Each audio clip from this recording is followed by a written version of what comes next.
boa noite, sejam bem-vindos ao canal Programação Objetiva. Eu me chamo Jefferson, sou estudante do curso de Engenharia de Software e estou dando início a uma série de vídeos em resolução de exercício no tema vetores ou arrays em linguagem Java. O intuito dos vídeos, pessoal, é para consolidar o meu aprendizado, a minha curva de aprendizado e ajudar alunos como eu que muitas das vezes são cheios de dúvidas referente a determinados assuntos no decorrer aí da trajetória aprendendo a programar, seja qualquer que seja a linguagem, tá? Então, sem muita conversa, pessoal, vamos lá. Antes de dar início à resolução dos exercícios em si, eu quero apenas mostrar aqui uma diferença do que é entre uma variável simples e uma variável composta, que é exatamente os nossos arrays, os nossos vetores, né? Então percebam vocês o que é uma variável a priori. Nós sabemos que uma variável é um espaço reservado na memória do nosso computador que está ali reservado para guardar valores atribuídos a essa variável, né? Então vocês imaginam, eu tenho aqui a variável, deixa eu dar um zoom aqui para melhorar a visualização de vocês aí do outro lado. Imagina que eu declaro aqui a variável idade e atribuo a essa variável o valor 20, né? Então, nesse exato momento foi reservado um espaço na memória do meu computador para ser armazenado o valor atribuído a essa variável, que foi o valor 20. Se eu mostrar para vocês aqui o output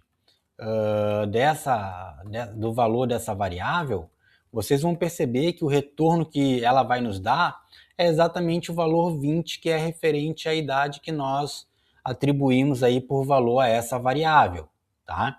Vamos botar ali o output, o valor 20.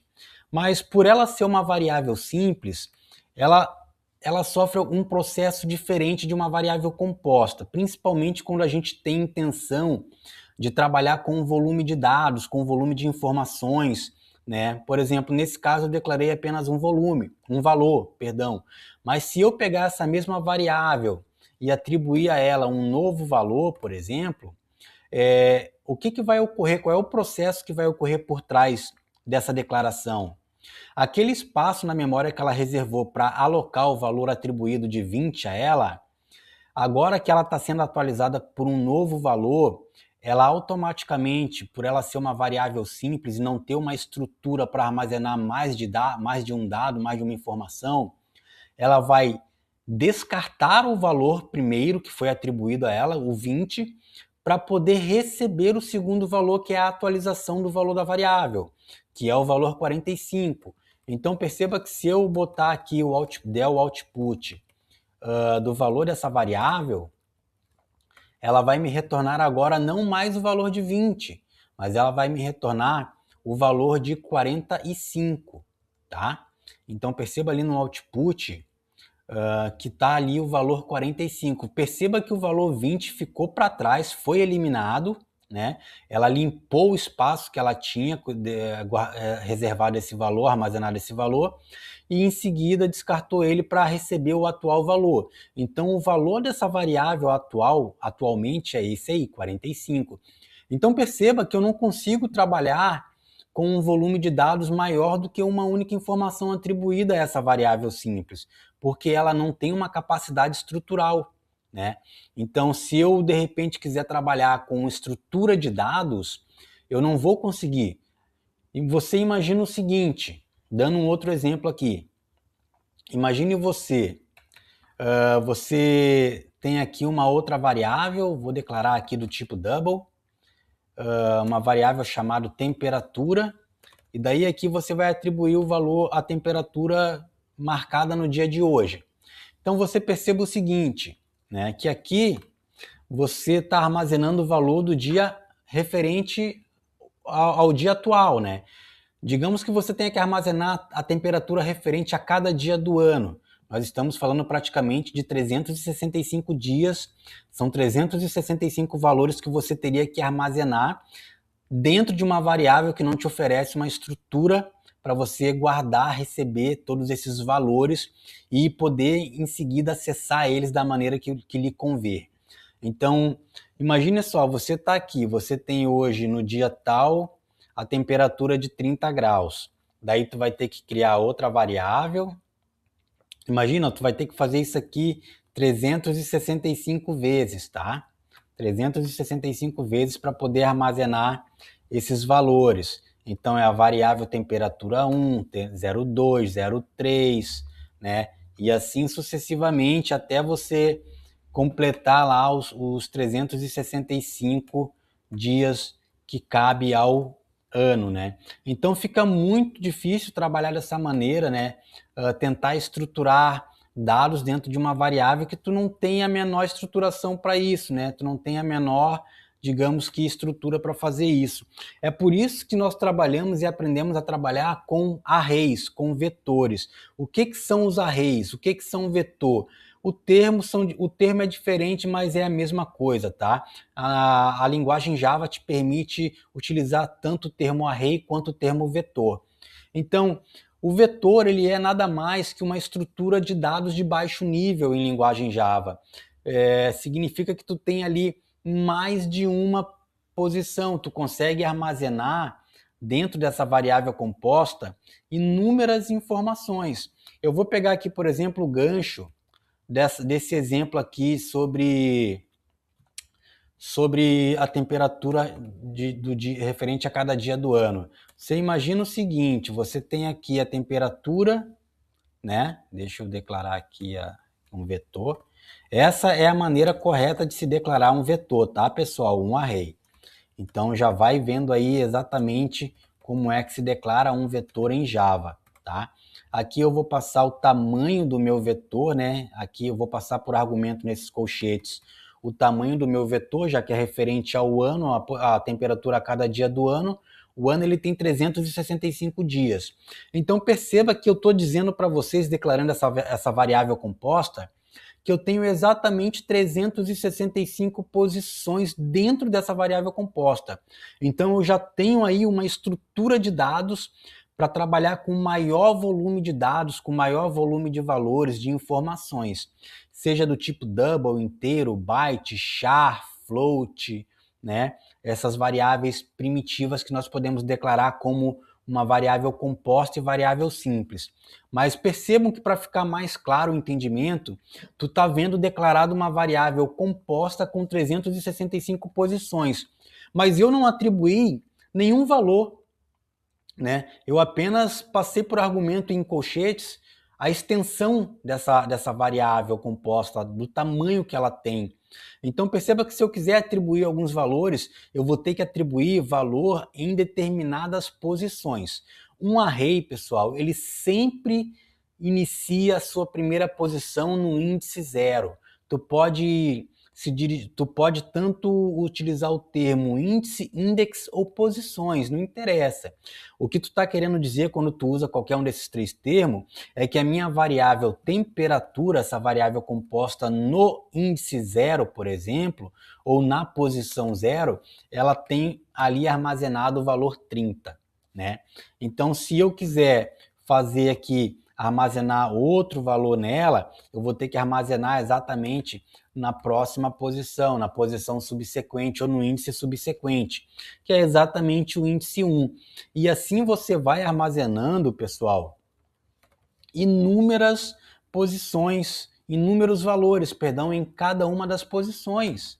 Perceba que eu já estou na terceira posição do meu vetor e estou atribuindo ali outro valor, né? Então a minha variável do tipo composta, que é esse vetor que eu acabo de declarar, ele tem ali vários valores que ela está armazenando dentro dela de forma completamente estruturada, né? Então, perceba que tudo inicia na posição 0 e esse processo ele decorre até a posição 364 dessa variável composta, que é ali o do seu vetor, do seu array.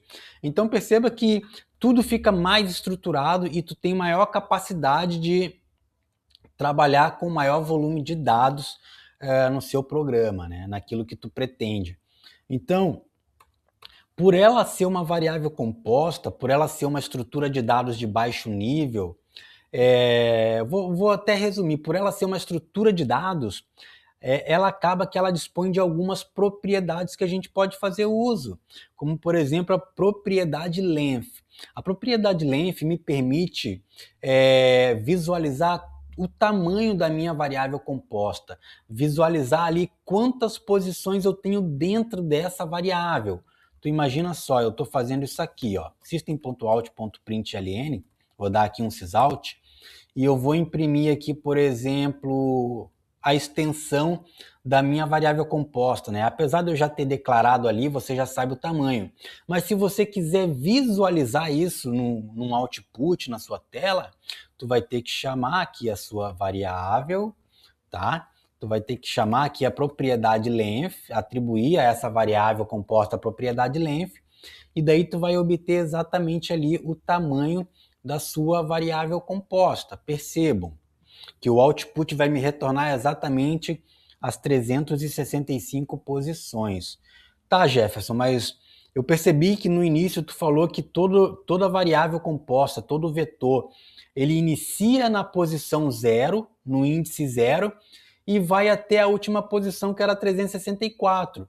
Exatamente, eu falei isso por quê? Porque de 0 a 364, você tem exatamente 365 posições. Então é por isso que a tua variável tem o tamanho e a extensão de 365 posições dentro dela, né? Como você pode ver aí no output. E quando eu quero, por exemplo, imprimir qualquer um desses valores que eu atribuí à minha variável composta, eu tenho que literalmente mostrar a posição que está esse respectivo valor. Eu não posso simplesmente dar um sysout e achar que vou imprimir, né, o valor que eu atribuí em determinada posição se eu não passar essa posição do meu vetor. Se eu imprimir exatamente como eu declarei aqui agora, eu vou nada mais, nada menos obter por retorno o endereço de memória em que está alocada a minha variável, né? Então perceba que esse valor aí, com letras e números e caractere especial, indica exatamente o endereço de memória da minha variável, né? O endereço que ela está na memória do meu computador, né? Então eu não consegui visualizar o valor de nenhum índice que eu atribuí valor e nem sequer o valor de índice que eu não atribuí valor, né? Por exemplo, eu não atribuí valor ao índice 5 da variável, eu só atribuí valores a partir da variável 0 até a sua quinta posição, que é da variável 0 até o índice 4, que é do índice 0 até o índice 4,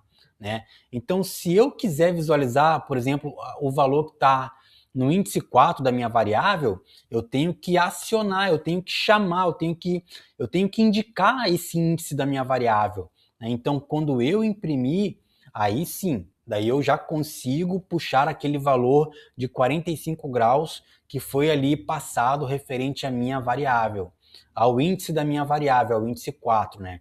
Então ali eu consegui puxar um determinado valor. Tanto é que se eu quiser pegar o valor do índice 0, pessoal, eu vou fazer a mesma coisa.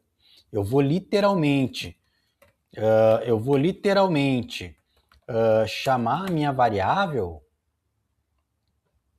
Deixa eu só corrigir esse erro aqui. Eu vou chamar a minha variável. Opa, o que eu fiz? Deixa eu fazer manual.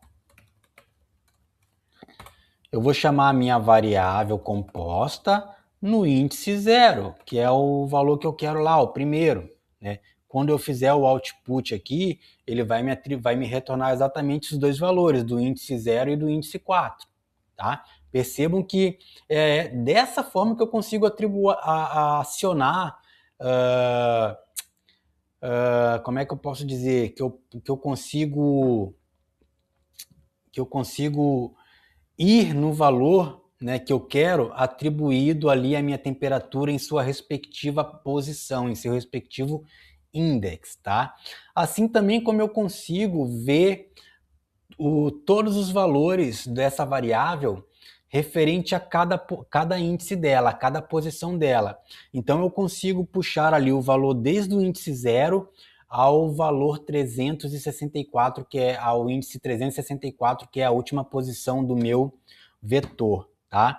Só que para isso eu preciso ter um breve conhecimento de uma estrutura de repetição, que é o laço for, né? Porque para mim acessar cada posição do meu vetor para poder ter acesso a cada valor atribuído a essas posições, então eu tenho que percorrer posição por posição para obter elemento por elemento dentro desse vetor, dentro dessa variável composta estruturada, tá? Com muitos volumes de informações. Então perceba que eu tenho aqui, ó, essa estrutura de repetição. Se você chegou aqui, certamente tu já aprendeu sobre ela. Então tu tem aqui uma variável contadora inicializada com 0. Nós vamos condicionar essa variável contadora menor do que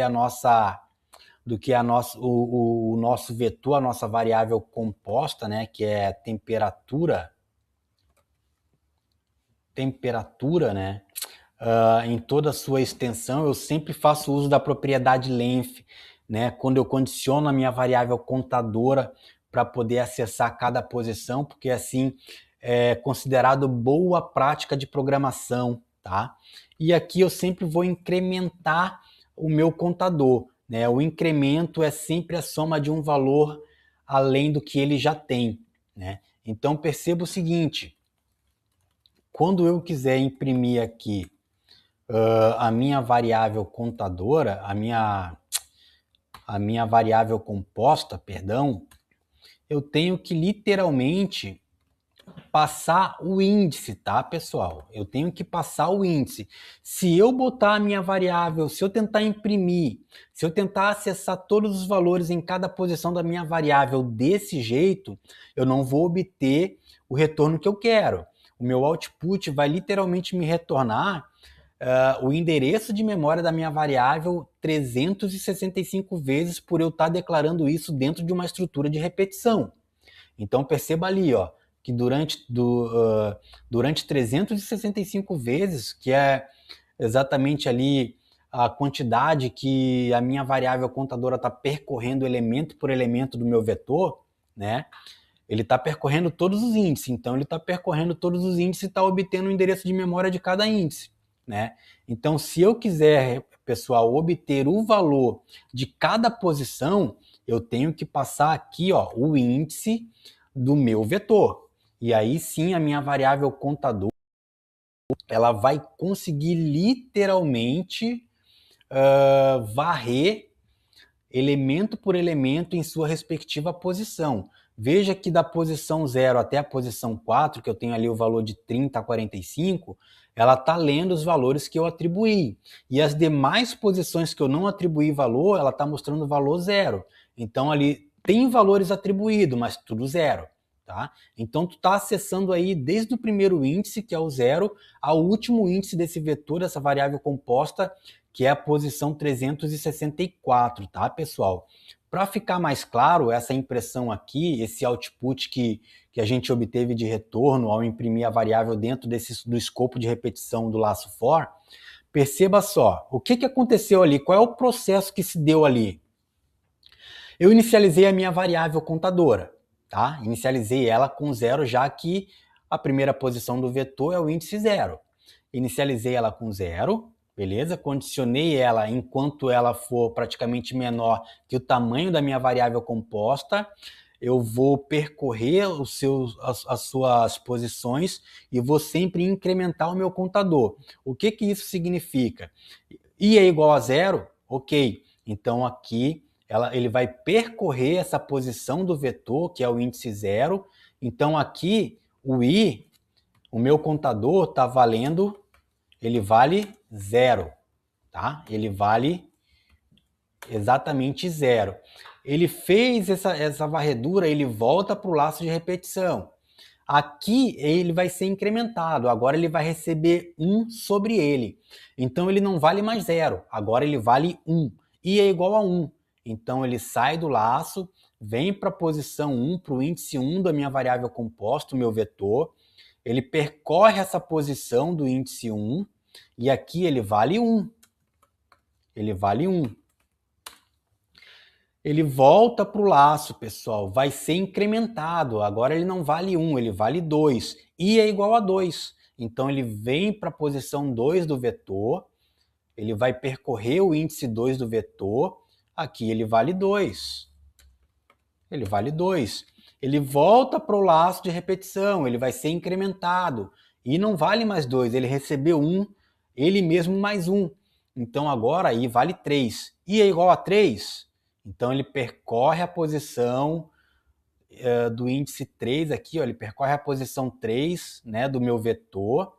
E aqui o meu contador, ele vale 3. Ele volta para o laço de repetição e é incrementado. I é igual a 4. Então, ele vai para a posição 4 do vetor, da sua variável composta, e vale 4.